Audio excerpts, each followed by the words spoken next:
Hey, Jimmy, you know what time it is?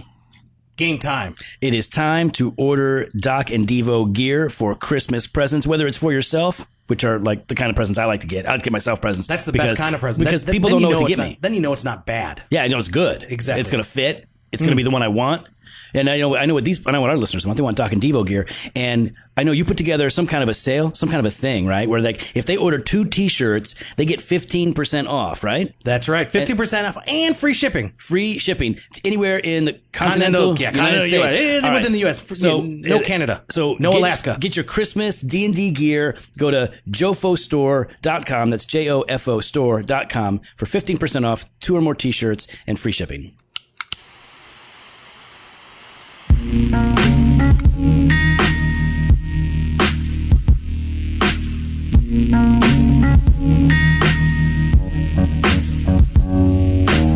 Welcome to Doctrine and Devotion, a podcast that explores Christian faith and practice from a Reformed Baptist perspective. My name is Joe Thorne. I'm the lead pastor of Redeemer Fellowship in St. Charles, Illinois. And I'm Jimmy Fowler, executive pastor at Redeemer Fellowship. My name is Steve McCoy, and I'm a member of Redeemer Fellowship. You are a member of Redeemer Fellowship. Finally. And was I a member last time I was on here? I don't. Probably not. You were pretty quick, weren't you? No, he was pretty slow. I was medium slow. No, Okay. yeah, you were checking out other churches, so... Yeah, you went to Harvest. J-Mac, fist bumping J-Mac. Yeah, it was nice. Steve's so embarrassed right now. It's a Harvest. So Steve, what do you do here at Redeemer? What are some of the ways in which you're like plugged in? Our CG, I go there probably half the time. So the community group? Yeah, community group. Yeah, Jimmy did that in the sermon this morning, by the way. Yeah. What, talked about you? Talked about CG without saying what it was, so visitors coming wouldn't know what they're... You know what? I'm not here to speak to visitors. It's a good thing nobody was here to listen to you. So Yeah, exactly. Lowest attended. So, you're involved in CG about a quarter of the time? I've taught it a few times, and I serve as a key host here on Sunday mornings on occasion. And, and love people. I just talked with somebody today who needed some help with somebody who's struggling with their parenting, and they want us to come in and try to give some advice and some guidance, which is cool. Did you recommend the spanking stick again? No, but the conversation came up because I pretended to take my Bible and hit someone. Yeah, good. Yeah, and so I was telling them this is how we disciplined my children. Were you pretending to hit my kid? We don't pretend with your kids. Your kids cried before I could even do anything to them. I know. Do you remember why? I remember why you think. So Steve's sitting down with us. We wanted to, it's Christmas time. We just finished having an awesome service, great corporate worship. Jimmy was preaching the gospel out of Gospel of Mark, really good Lord's Day, and so we just thought, let's go ahead, sit down, and record on a topic that comes up every year, and we all have thoughts and convictions and practices that revolve around this idea. So we thought. We're always looking for a reason to get Steve in here anyways.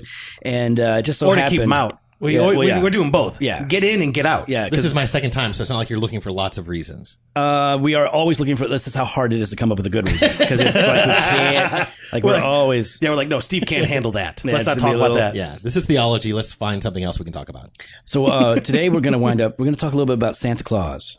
Santa Claus, not St. Nicholas. No.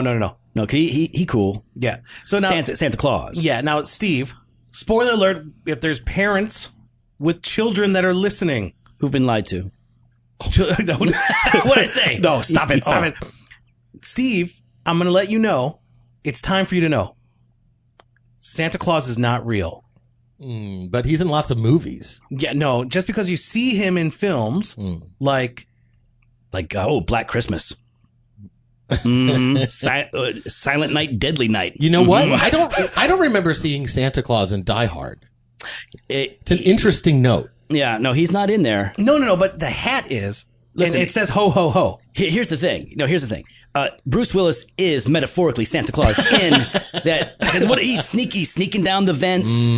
He's bringing all kinds of... Mine is blown right now. Yeah, that's really good. Look at that. The sneaking down the vents. Sneaking down the vents. He's, giving gifts of freedom to good people. Right. He's not from there, right? He's come from far away. He flew in like this sleigh. That's right. All the way over. He gets there and he's there to give the gift of life. Yep. Mm-hmm. That's right, Bruce Willis. That's Ed Stetzer was wrong. Oh no. Ed Sister's wrong a lot. Come on. Hey, Ed, stop pushing back on Bruce Willis. So we're going to talk about Santa. Hey, by the way, what's your favorite Santa Claus movie? You got one? You guys like Santa Claus movies? I have not watched. I can't think of like the last Miracle one. on 34th Street or something? Yeah, it's been a long time. That one. Santa Claus movies. The Santa Claus. Yeah, with you Tim know what? Allen. Okay, that remember one. that one. Yeah, that was the first one. That's probably the last one I've one? seen with my kids. What other ones have Santa Claus? I just saw I saw the Rudolph one where Santa's trying to convince, Rudolph to come and use his shiny nose. And it's like the animation one? The claymation one or whatever. Yeah. That's Stop good. motion. I like Krampus movies. I like that. Wait, Krampus? Oh, yeah, Krampus. I like to bypass Santa and go straight for Krampus. The German one? What's Krampus? Krampus is like the demonic figure, the other part of the Christmas story with Santa. So like in Eastern European, like definitely in Germany, this was a thing. Now it's popular here in the States. But Krampus was, so Santa would come to bring presents for good boys and girls. Yeah. And Krampus would show up and beat bad children with sticks and would sometimes take a child, put it in a sack and take it and kill him and eat him. So Krampus was the one you had to watch out for. Santa was like, okay, he's not going to give me something big deal. But if you're bad, Krampus is on his way? That's how the Germans do it. Like, You better watch out. You better not Wasn't cry. Dwight Schrute like the Santa I was actually character? trying to think of his Didn't name. he give like Pam batteries or something? I can't Exactly, remember. and he hit with a stick. Yeah. Belschnickel. It was Belschnickel. I don't remember. You guys watch way too much Of The Office. yes. High Jimmy five. used an office illustration High five. in the sermon today. Yeah. And it wasn't like a general, it was a very specific one. Yeah. That you would only understand if you regularly watch the show. Yeah, it don't You matter. wouldn't even get Half the people got it. it. Yeah. And someone shook my hand. That's the better half. Yeah. No, I'm not. The ones who know it are the better half of the congregation. They're just half. I'm not going to sit here. No, I'm not going down that road. Well, I'm not an elder. I can say what I want. Yeah. You know what is better, though? When we talk about like better halves and Molly Maxwell is she's the better half. She's the better half of Paul Maxwell. Hang on. Before you go any further. Yeah. I don't want to say anything I shouldn't say, but I was on your phone recently, Jimmy, and I saw that you got a private message from Paul Maxwell's wife, and she was referring to you as daddy. Could you explain this to me? That's not. There's no way. No, it's true. Oh, yeah. He's right. Now, okay, it was on Instagram. It was an Instagram direct message. Poor Molly's going to be devastated Yeah, that we shared that's this. life, girl. So, okay, it's a video. I get this. It's like, oh, you got a private message from Molly. And we've all been talking to the Maxwells. Yeah, and Jimmy because they're coming over this Right. weekend, and so it's her with her dog, looking at the camera, recording a video, saying, "Oh, Daddy's gonna be home. When's Daddy gonna be home? You looking forward to seeing your daddy? Like, Where's Daddy? Where's Daddy? And it's meant for like the dog, Daddy, Paul. She meant to send it to Paul. Oh, so it was accidental. It was an accidental no. sent to me. So then Joe and I respond with a video, just asking the question to the dog. Right. Oh, who's your daddy? And sent it. And Molly, well, you could say the word. She was mortified. She was. I she felt was so horrible. very embarrassed. She's like, yeah. I can't believe I just sent that to your group. I was like, no, you sent it to me, and I shared it with Joe. So, anyways, but they're coming over this weekend, Right. So we're gonna be hanging out. It's gonna be a lot of fun. Now, Paul has a giveaway. Listen, from Selfwire. we have always done the best giveaways. Like no other podcast has come close in the Christian world to the kind of giveaways that we do until Paul. Until Paul. Now, what's Paul doing? Paul knows that everybody loves Doc and Devo. Everybody loves Doctrine and Devotion, and he knows that everybody wants to go to the Doctrine and Devotion conference. But Paul's like Santa Claus, right? Because he is giving the gift of not just a free registration for the conference, but a free plane ticket to Chicago from anywhere in the continental United States. If you enter Paul's contest, the Selfwire contest giveaway, you have a chance to have Paul buy you a plane ticket to get you to Chicago, buy you entrance into our conference, and he's going to buy you a cigar, and he's going to sit down and chop it up with you at La Vida Cigars. That's amazing. That's such a great It's giveaway. the best giveaway ever. It's amazing. It really is. It really is. So you got to head on over to selfwire.org for details. You got to share. We'll have a link in the show notes that tells you gotta where share to go. all that stuff. So here cool. we are. We're here with Steve. And we're going to talk about Santa Claus. Why is this something we even need to talk about? Like, why would we have an episode on Jolly St. Nick? Well, Christians differ on how to treat Santa in our culture. Among Christian-ish people, at least in our culture, Santa's everywhere, and it's on all of our advertising and holiday stuff. But as a Christian, I remember I became a Christian as a young adult, and after I was married, and while we're thinking about having kids and what that would look like, and I remember immediately thinking, what do we do? Do we do it different now that we're Christians? And it happens with Halloween. Like a lot of Christians, like, oh, what do we do with Halloween now? What do we do with Christmas? And the reason there is so much back and forth on Christmas and Santa Claus in particular is because there is this, I don't know, you could call it a supernatural, mythological fantasy story that we tell our children about the man who knows whether you're good or bad, and he rewards you if you're good with these presents. He sneaks into the house and he gives these presents, and it's a fun story, sort of. You appease him with milk and cookies. Yeah, well, in my house it was Miller Lite and pretzels, but really, it was the '70s, so I'm about to tell my kids that Miller Lite, he ain't and pretzels. Driving, the reindeer are driving. He can have the Miller Lite. So, you gotta, it's a mythological, it's a fun sort of story that people tell. And why do many Christians push back against it? Like, what are the concerns that are raised? Steve? Yeah, so looking at me. Yeah, that's what you're here for. Yeah, the concern is that we're teaching our kids something that's going to distract them from the Christmas message, right? The incarnation of the Son of God. We have competing messages now. When I was a kid, it never felt like a competing message. It felt like Santa was the main message. You'd also go to church, but you went to church to get through it so that you could go do Santa things, right? Do present things. Mm-hmm. And so, in lots of ways, I feel like the Santa story is kind of the earliest gospel that I ever believed in, a type of gospel. What do you mean? In which you, depending on whether you did good or bad, you got, you received good things or you were somehow punished. And of course, I don't think anybody too much thinks of the punishment side of things because the parents typically just give in, right? Yeah. There's no coal. But we're not in Germany. Where but the point is be good or you don't get the reward. Right. So thinking back on Christmas and on Santa in my childhood, I feel like that was the first time I ever believed in something that kind of had this overarching narrative that taught me not just right from wrong, but whether or not I would be received or rejected. Yeah, it's like it's a deep thing. Now, when you were little, though, like you believed in Santa Claus at some point. Yes, yeah. Jimmy. Santa Claus.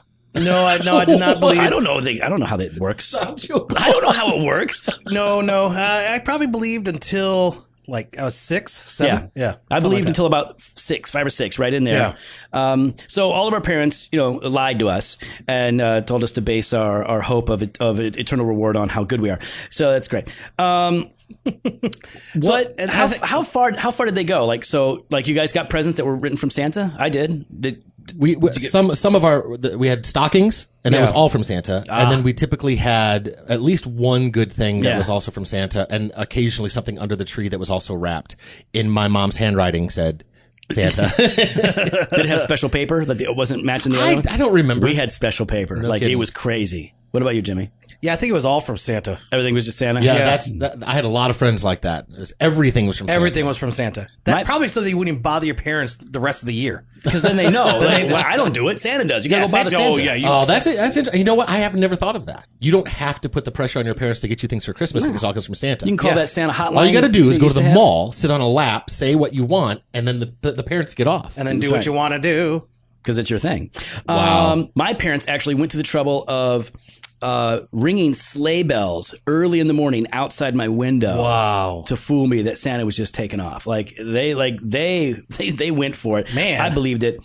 They were all about deceiving you. All right. So is there an issue here? Like, let's just say this. We aren't mad about the Santa issue. We really don't care what people do with Santa Claus. In many ways, but we have some thoughts and some opinions on it. Like, Is there a place for Santa? I mean, is there a place for Santa in the life of a Christian family who wants their kids to understand that really Jesus is supposed to be the emphasis, the focus of our lives, and at this time of year, it really ought to be, sort of an increasing, a brighter spotlight on the incarnation, for example. Is there a place for Santa, or is there no place for Santa? And I don't mean St. Nicholas, I mean Santa. Yeah, for me, there was for our kids a place for Santa, and it was essentially enjoying some of the fruits of the tradition of Santa. Yeah, our kids had stockings, and it was odd because with us we taught our kids that there was no Santa. We taught them straight up. There was never a time when they believed otherwise, as far as we understand. We never taught it differently than that. But when we would go to Grandma's house, Grandma did Santa. And so we would have to actually teach our kids, you're going to be a part of that story. Yeah. With Grandma. You're not going to lie to her, but you're going to be a part of that story and just enjoy that part of the story, but you know differently. Yeah, we always told our kids the story of St. Nicholas, heretic puncher. So we like that. And Jen's from Germany, so we incorporate some of those traditions as well. But we always looked at Santa Claus as not just a mythical figure, but a pop culture icon that is a real part of our culture in our day, but sort of like Mickey Mouse, right? It's Santa's cool, but he's just a character, is what he is. And so there are certain cultural artifacts and traditions that come with that, and you can enjoy those. We can have fun, but we wanted our kids to kind of know where the truth lines were. For us, that was important. What about you, Jimmy? Yeah, I think for us, what was important for us was not to. It doesn't sound better now that I say it out loud, but to not lie to them. Yeah. So for us, we don't tell them that there's a Santa. If they ask us, part of it's the innocence, right? Like innocence of youth. They're make believing. We make very clear distinction between truth, that the gospel is true, that the Bible is true, that Jesus is real. If they ask me, I've had Cohen a few times. He'll ask, "Is Santa real?" And I'll be like, "Well, what do you think?" Kind of a thing. He'll say, "I don't think he's real." I'm like, "Yeah, you smart. Yeah, don't go tell your friends that. Leave your brother and sister alone." Kind of a thing. Don't ruin it for. You want them others. to kind of figure it out. You kind of want them to process it on their own instead of just telling them outright. That's right. But what I didn't want to do was I didn't want to lie to them and say that there is a Santa, because I didn't want down the line this nagging thought of well, if Dad was lying about Santa, is Dad lying about Jesus? Kind of a thing. So if one of your kids believes in Santa or says, I believe Santa's real, how do you treat that then? Well, in that case, I would say... Has that happened? No, that hasn't happened. Okay. So I haven't had that experience yet. But I think I would say, well, Santa's a story. There's a story of Santa. And a lot of people believe in that. A lot of kids believe in that. But, what I do believe in, son, is I believe in what the Bible says about Jesus. And so, I don't know. That one's a hard one. I haven't actually had that experience yet of saying, of having to go through that. So I really should probably think kind of a wait and see approach. Once it happens, you'll deal with it. Once it happens, then I'll, probably your kids are young. Your kids are still very young. Correct. Right. So at some point, I'm going to have to confront that, because I also don't want my kid to be, 12 years old thinking they're Santa. I'm going to have to deal with that. Unless it makes them really well behaved. Then just let it ride. Let it ride. Let it go. Let it ride till he's 19. Yeah. So let it go. Oh, let it go. I don't remember the rest of the song. I saw that movie. I liked it. Frozen. Don't do inside jokes that nobody's going to get. Jimmy and I do it too much as it is.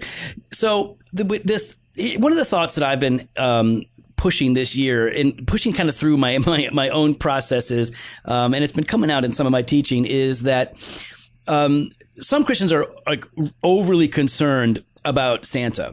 And what I mean is they not only aren't going to tell their kids the Santa story, they're going to be sure to let them know that there is no Santa. And they're going to go beyond that. They're going to say, there is no Santa playing, there is no Santa enjoying, there will be no Santa in our house. And my problem is that they're doing this from a posture of fear, where if we let Santa in the door, just rearrange those letters. We all know what it spells. It spells Satan. If you let Santa in that door, he's going to distract from Jesus, as if the carved wooden figure that sits, there with the white beard and the red coat is somehow more distracting than your elf on a shelf or than the presents that you give on Christmas Day anyways. I just find that there is not only some inconsistency with the fear of allowing Santa to have any place in a Christian home from some people. I find an inconsistency because they allow so many other potential distractions, not just in the door, like they will highlight them. And what my view increasingly is, if we take Jesus seriously and if we're educating our kids about Jesus, and we're teaching on the incarnation and everything, there are two ways that we can go about this that I think that are, one's a little controversial.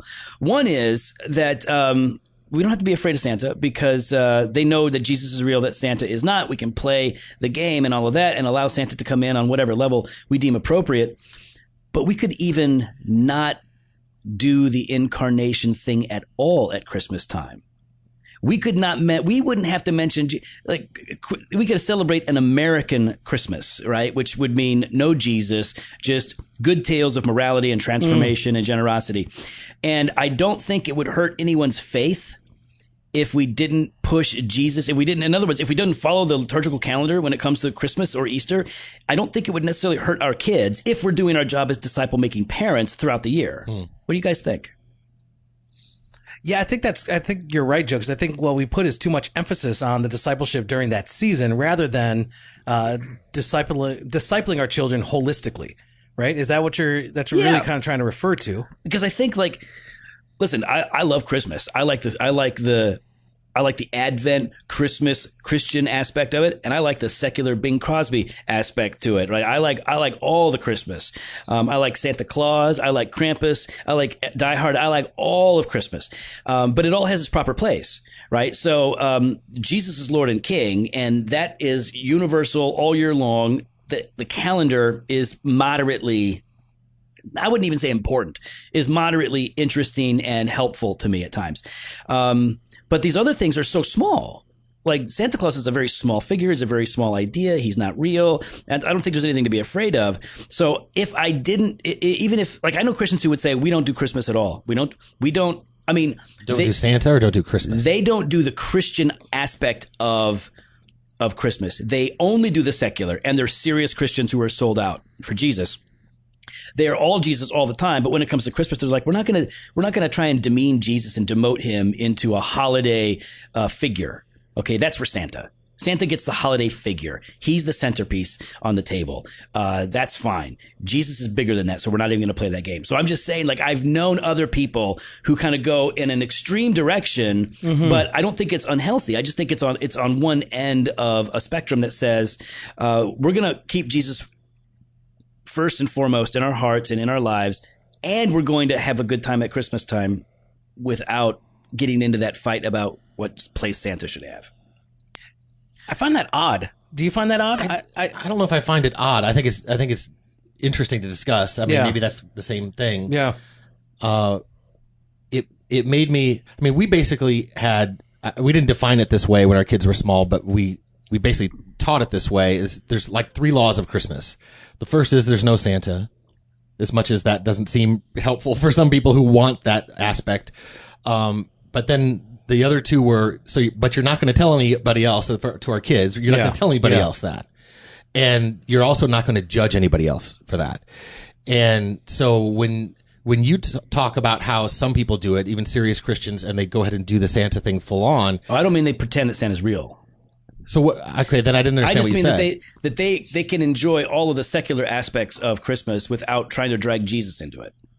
Yeah, we do that. Yeah, that's fair. But they don't drag Jesus. Is that the way you understood what he said? No, that's not the way I understood it. Yeah. I haven't articulated this well. So yeah, I'm just saying, I know these are Reformed guys who will enjoy the secular cultural Christmas holiday season, and they don't drag Jesus into it because they don't have any use for the liturgical calendar. And so they'll enjoy all the stuff that we enjoy. They're not going to tell their kids that there is a Santa Claus, but Santa as a part of the cultural aspect of it, right? That's just kind of a normal thing for them. And so, yeah, but to me is striking is they would view bringing Jesus into Christmas as almost a demotion because the extra biblical holiday itself is not that important. And so whether it's they don't like the origin of it or they don't like what it's become, I'm not really sure. But I find it interesting that they would say, if we're doing our job discipling our kids and teaching them who Jesus really is around the year, then we don't have to worry about saying anything about Jesus during Advent or Christmas. But see, that's the thing, though, is that I think part of that discipling, though, is you've got a built-in season to really focus on the incarnation. I agree. And so that's the part that's odd to me is, you're saying it's almost like that overreaction, right? And I understand, I get to the point, but I think you've got a built-in time to really disciple your children on the importance of the incarnation, the importance of our God taking on flesh and dwelling among us. And competing worldviews, competing ideologies, and idols. I agree. I think we want to take every opportunity that we have culturally. I mean, disciple making happens in culture. It happens in the context of the friction between competing ideas and beliefs. And so to not do it, to me, is a weird thing. I just find it interesting that that I'm finding these guys that are saying, like, we don't do Christmas at our church at all. There is no Christmas at all at our church. No Advent sermon series. No. Even a sermon on Sunday of Christmas morning would not be. Nothing. They don't do it. That is a cultural thing. That's fine in your homes. We're not going to bring it into the church. So again, for us here at Redeemer, like, we believe, like, well, the whole culture is talking about this. Let's go ahead and draw some really clear lines between what the culture is talking about and what the scripture actually says. Correct. So and what a great opportunity, just to back off that, or to jump on that, what a great opportunity, because often for those that may be nominal, right, these seasonal believers, well, quote, these seasonal attendees, now they have an opportunity to hear the gospel in terms that they can understand when, in a culture, in a cultural sense, right? And I think that, to me, is really key here as well, is you're not just speaking to your own, but you're speaking to visitors during this season. And so you've got the opportunity to say, well, hold on, yes, look at all the joy and festivities that are going on, but you find true joy in repentance, because Christ, the Christ has come. This is what Jimmy just preached on today. Yeah, there you go. Inside joke. So what's the inside I wouldn't joke? call his sermon a joke. I didn't feel like Nobody knows the context of saying that. If you're going to get on me for saying something that nobody knows, don't challenge stop my, it. Yeah, stop don't it. challenge This my is my profile. podcast. This is our podcast. He beat me to it. I think the thing that the one thing I like about those brothers that are kind of overreacting and going to that way is they're not afraid of the cultural holiday, and they believe that Jesus is bigger, genuinely bigger than any of these things. And I don't see that in some of the Christian families that are struggling with how to really handle this. I'm not I'll put anybody up against Jesus anytime. Santa, Satan, Mickey Mouse, a president, like Steve McCoy, the Easter Bunny. Whoa! Easter Bunny can. That too far? He got hops. So I think we need that. We need to have that emphasis of the grandeur of Christ, the bigness of Christ. Because I'm not afraid of Santa eclipsing Jesus. Or any of the cultural traditions. We've all agreed we're not going to tell we don't tell our kids that Santa's real.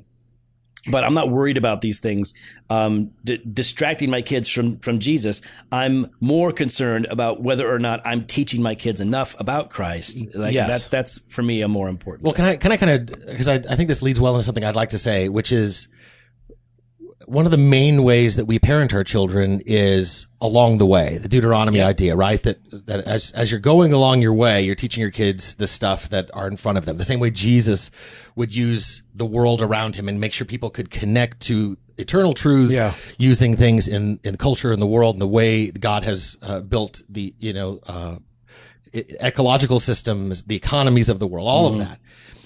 And I don't want to waste Christmas, because Christmas taps into something that very few things in our culture do really well, and tries to bring it into almost a reality by teaching that Santa is real, at least for a short time, in that Christmas and the cultural sense of Christmas really taps into wonder in our kids. It taps into innocence. It taps into the simplicity of having awe in something, and to walk down a city street and to see the lights. So last night I picked up my youngest from somebody's house, hanging out all day, stayed the night before, picking him up, bringing him home. And instead of driving home down the highway, we went a couple streets over to drive down 3rd Street in Geneva because it's pretty, and the Christmas decorations and the lights and all of that. And so we're pointing, and this is our 15-year-old. This isn't a little tiny kid. And we're pointing out just the stuff down there because we had seen it before and wanted to say, we want him to experience the beauty, and to have a little bit of that wonder still in that.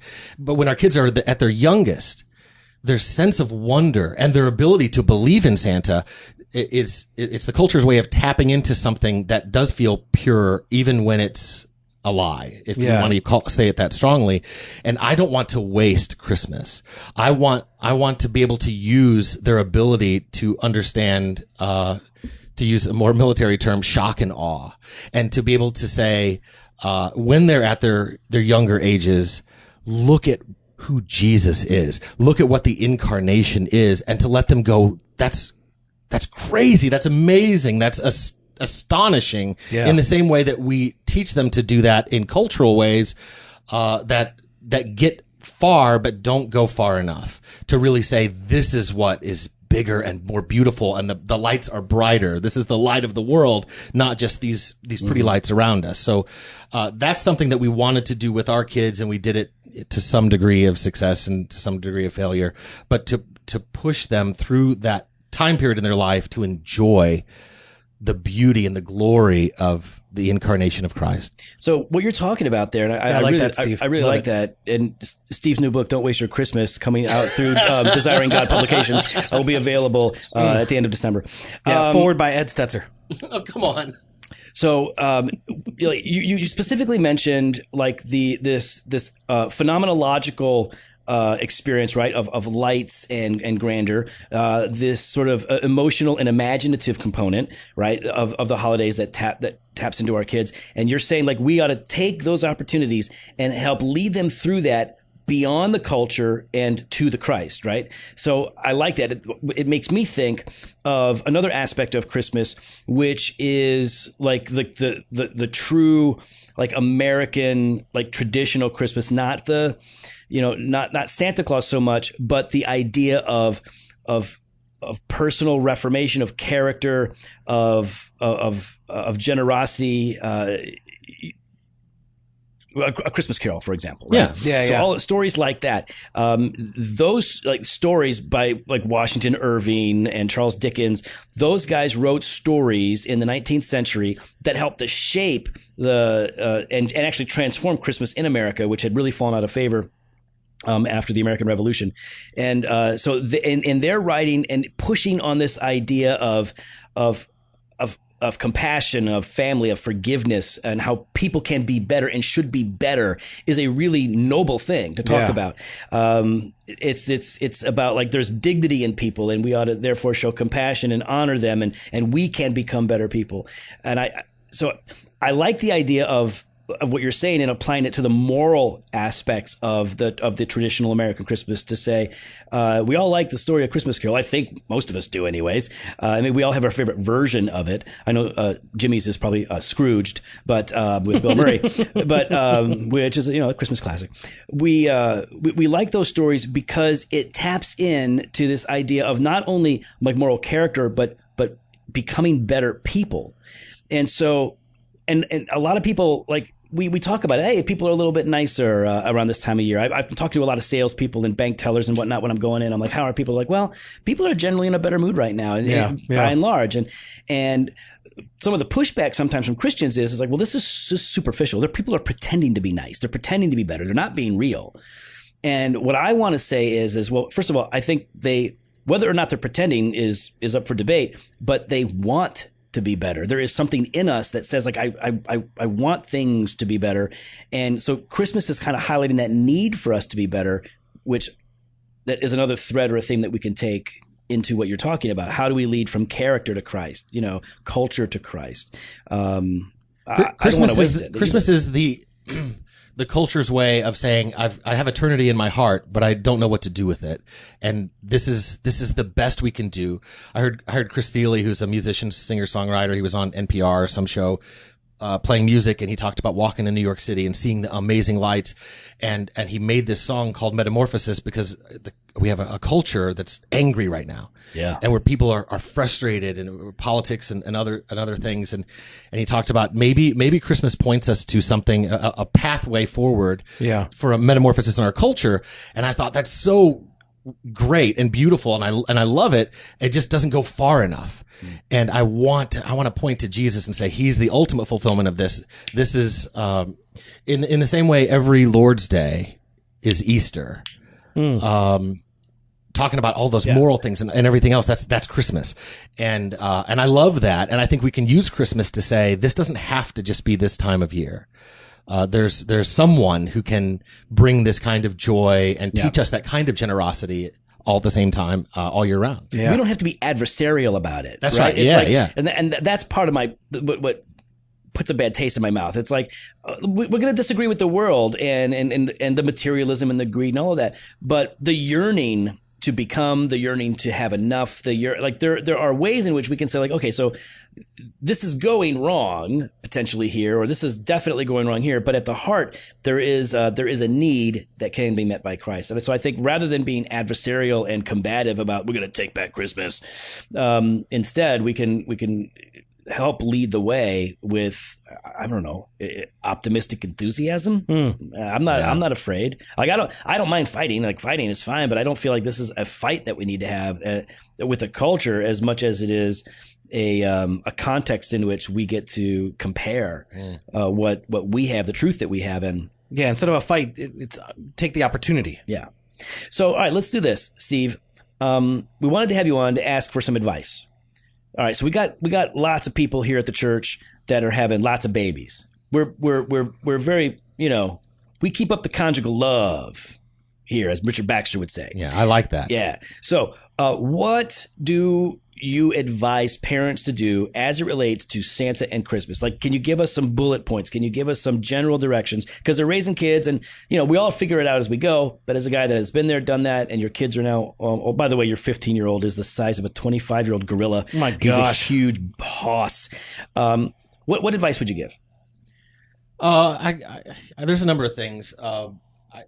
Do Santa how you want. But I like Jimmy's aspect of not lying to your kids. I think that's important. But to make sure that Christmas is what it's supposed to be. And that means also allowing other people to do it their way. Yeah. You don't want your kid to be the one in their third grade or first grade classroom, telling the other kids. We probably all have stories of somebody who kind of hinted and got us out of that. So we don't want to be those people in our culture. Some heretic hunter. And have we all escaped that? None of our kids have been the I don't believe my kids have. No, none of my kids have. That feels good. Yeah. Right. Hey, there's a parenting win. Right. I also would encourage parents to allow your gifts to be from you, so that your kids know. I mean, every Christmas has been a sacrifice for us, even when we don't do tons of presents. It's always a sacrifice, and it's okay for your kids to know that this is how much I love you.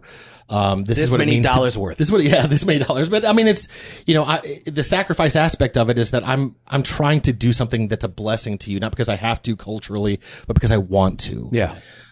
So I like that aspect of it. To make sure Christmas is about the gospel, I like how Jimmy did this morning in the sermon, where he didn't leave it at the incarnation without showing the incarnation's there for a reason. It's to get us toward the cross. Yeah. Making sure that Christmas is always, also about the cross. I do that. And then again, the sense of wonder, allow the culture's use of and desire for wonder and awe during Christmas to be something you use to help paint a picture for your kids of the glory of God through Christ. Yeah. Any good Advent devotionals or Christmas devotionals that you guys like? Oh, we used one a few years ago. I'm trying to think of which one it was. I'd have to look it up. I don't remember the name of it. We use the Bible. Tim Keller has something. One. Yeah. Mm-hmm. I know we've had that. I know John Piper has like an Advent poem book. Yep.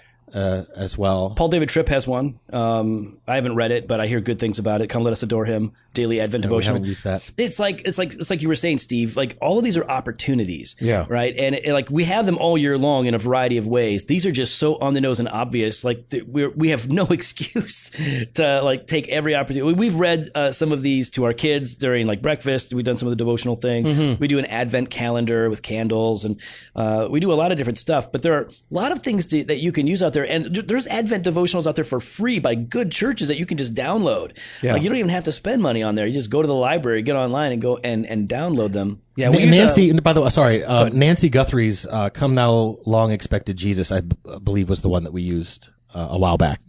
Yeah, Jimmy you use "Mary Did You Know"? Is that like by Warren Wiersbe? Yeah, that's the one. That's the one. His is called "Baby, It's Cold Outside." That was good. Yeah, no, we do a treasure chest. So we have a treasure chest, and every morning there's something in there for the kids. And that's so cool. They receive something, and then we do like a Bible reading and prayer. And then Christmas morning, Jesus kind of a thing. And then we talk about, well, the greatest treasure that we could receive is our Lord and Savior coming, putting on flesh and dwelling among us for your salvation. Does the elf on the shelf put the stuff in the treasure chest? We don't do the elf on the shelf. Okay, Jimmy does the belt on the shelf. You better behave. You better behave. Whoop that butt. I woke up this morning and there was a belt on the shelf. I would say a piece of advice for parents because you want to give your kids good gifts. One piece of advice would be do not give your kids too many gifts. Yeah. And it's not just because they're going to miss Jesus in light of, listen, you can give your kid one gift and that one gift can be a distraction. Anything can be a distraction. But most parents that I know are going to give their kids a few things, some things. Some struggle with giving them too much, but usually it's grandma and grandpa. Usually it's like there's other people in the family that are going to overdo it. Yeah, let them do it. And no, don't let them do it. I mean, I would say have the conversation, because when your kid gets 25 gifts on Christmas Day, they all have far less meaning and value to them than if they only get a few well thought out, nice gifts. I'm concerned about them getting so many that they're forgotten, they're broken, they're not significant. I can give you one of the ways that we did that for years. Go ahead. Matter of fact, we might. I don't know if we're going to do it this year. Our kids are all older. Our youngest is 15, so it's a very different experience. College age kids and all of that. But we did want it, read it, wear it, need it. Oh, so something that they want, something that they can read, something they can wear, and then something that they need. You need to write more books and stuff, dude. I know. It makes us so mad. We're trying to get you to do a podcast. You're like, Mom, I can't do a podcast. I don't think I invented this. I can't say anything. No one wants to hear from me.